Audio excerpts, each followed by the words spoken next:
Welcome to Mystical Minds. I am your host, Jamie Gerard, and today I will be reading you a poem called Patience Where Wisdom Lies from the book 23 Poetic Cues, written by Danny Martin Gerard. Patience Where Wisdom Lies. Patience, as it remains and escapes through the process of trial and error where wisdom lies.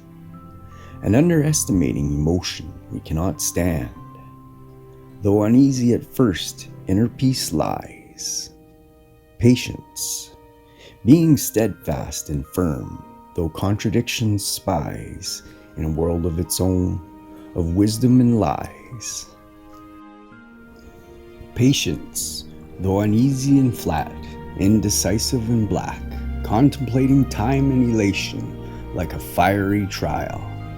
Patience, though treacherous at first, if we simply pull through, wisdom lies. Thank you so much, Danny G. That was amazing. And it's so true, this poem. Wisdom does lie on the other side of patience. The more patience you have, the better your life is going to be, I believe, and the more things you will get that you want.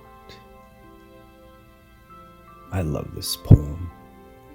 Thank you so much, Danny G. And thank you so much for listening. Have a beautiful day.